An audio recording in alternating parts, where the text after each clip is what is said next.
Welcome to the name game. Workout 111 is Popeye. 5 rounds for time. 10 dumbbell bench press, 10 dumbbell power clean, 100-foot farmer's carry. The dumbbell weight for the men is 50 pounds per hand, and for women it is 35 pounds per hand. And the farmer's carry must be broken into 4 lengths of 25 feet each, where both feet must pass the line before the athlete turns around. For the dumbbell bench press, one head of the dumbbell must touch the athlete's torso, and for the dumbbell power clean, one head of the dumbbell must touch the floor.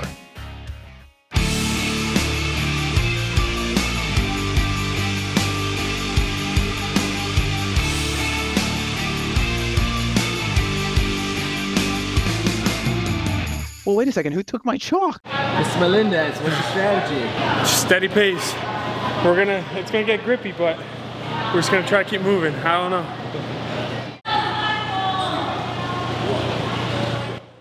And we're off. All right, we got a little pump today. Chris, you wrote this one, so what was your intention behind it?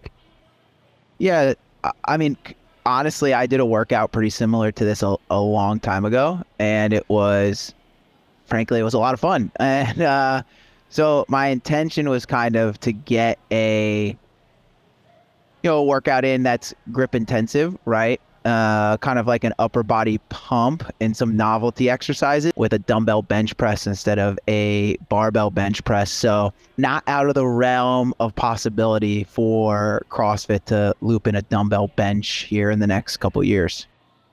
Well, they just had it at semifinals. Exactly. So it's like, who knows what they could do. And honestly, I kind of stole it because one year at Wadapalooza, I competed on a team that had dumbbell bench in a workout. It was like dumbbell bench and rope climb. So, you kind of get that upper body push, that, you dumbbell power clean. So it's a hinging exercise, but we all know, especially with 50-35, it ends up becoming a pretty big bicep pump. Almost like a bicep curl in the end. Yeah. Kipping hammer curls, and then a farmer carry. So, it's something that could be pretty fast if you have decent grip endurance, and get a nice little pump on. Yeah. And you can even see, like, Michael, that first set, I think he brought it down and went straight into his farmer's carries after his last one, and like basically didn't set the dumbbells down the entire round. And you'll see he has to break more and more, so we kind of get into it. But it's almost like you sort of almost have to do that in a workout like this.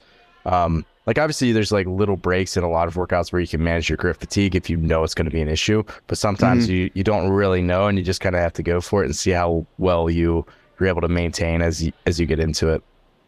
Yeah, and I would think there's little tricks to the trade that you could maybe try to save your grip in this workout. So like, he kind of did it there, maybe without realizing, was when he finished his dumbbell bench press, he came up, and as he kind of swung the dumbbells to bring himself up, he put them on the ground and stood up, shook out his hands, and then went.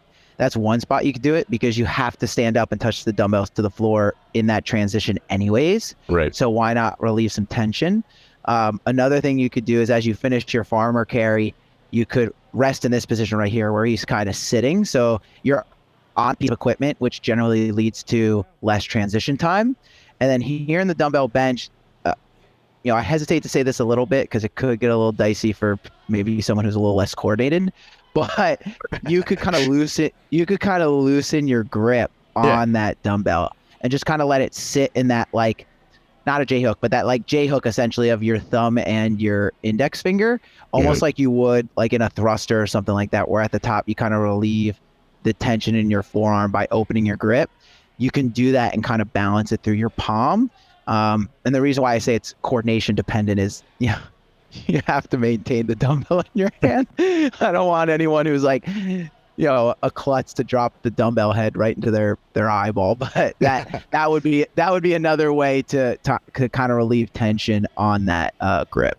Yeah, that's definitely something that I would actively think about, is trying to loosen your grip, at least relax your grip a little bit when you're actually in the pressing motion. And then the other thing that you could do is potentially in the both of the pulling movements, like the cleans and the farmer's carries, but I think especially the farmer's carries, you could potentially hook grip on the dumbbell. And it's a little bit easier sometimes if you have some like thumb tape or something where you can kind of get a little bit of a tackier texture to it. But especially if you're someone who's got hands that are big enough to make it around the dumbbell, since it's often a bit bigger diameter than the traditional barbell, that's definitely a good option. Yeah, for sure. And like you said, if you're someone with bigger hands, a good grip endurance, it's going to help in this workout as well. And then the last kind of thoughts that I had were, one of the things I noticed from semifinals when we were watching that, or when I was watching the athletes go through the tests. And again, it was the same standard that we have here, where it was, one more thing that I failed to mention in the standards video part of this, but that we need to enforce, is that this is going to be like handstand push-up reps, where before you start that first rep, it needs to be in lockout. So in other words, you set it back, you are in the lockout at the very top, and then you lower down into rep 1. So make sure you're doing that each time. So laying it on the thighs like Michael does each time, is sort of laying back, but keeping the arms straight rather than having to do a whole nother press every single time. So keep those arms straight as you rock back. And then you can kind of think about how wide you go.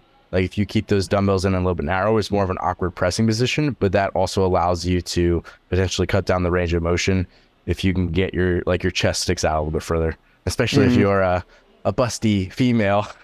You might really be able to cut down that range of motion.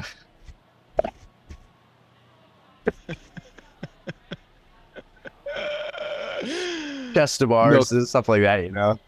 No comment. It's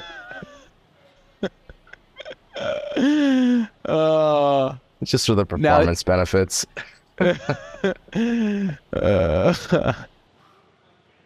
So you can kind of see here, Michael's forearms are really starting to go on him. Thus the name Popeye. Yeah, and basically, I mean, he says this at the end, but it was basically just grip limited for him. And that was kind of the intent. And I think that's gonna be the case for most people. Yeah. Yep. Yeah. And some, like, we're gonna see that different times. It's just like certain workouts are like, that's the intent of the workout, is that they are just a test of grip endurance, basically. Yep. So last round here. Dumbbell bench is slowing down a little bit, but again, I don't think that's a huge limiter. But for some people, like that, if those dumbbells are heavy, that could definitely play a role. Yeah, especially as these reps slow down, like doing what Chris said before, we were just trying to keep the hand a little bit open and use at least amount of grip input as possible.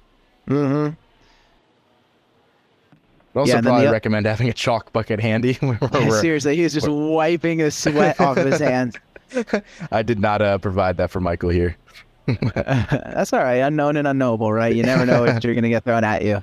I always tell people if they're prepping for competitions, make sure you take your own thing of chalk with you just in case. Oh yeah, especially at especially at like local competition. You know, not even that, at any competition. Yeah. I've been at big competitions that is like, well, wait a second, who took my chalk? Like where?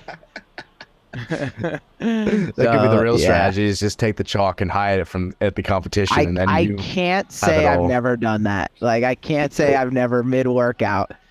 I actually stole it from Rich Froning when he stole the chalk from Matt Fraser the one year he won the games and Fraser took second.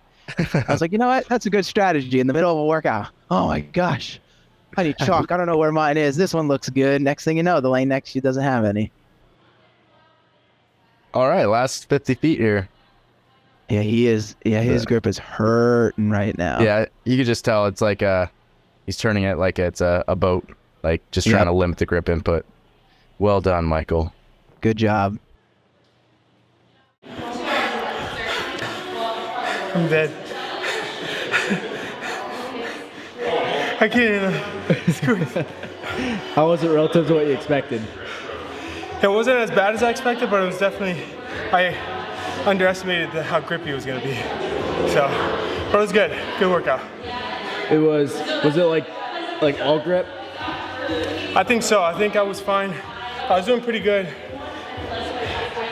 Like endurance-wise, I think it was more, the grip just kind of went. Just the transition from the bench to the power cleans was probably the grippiest.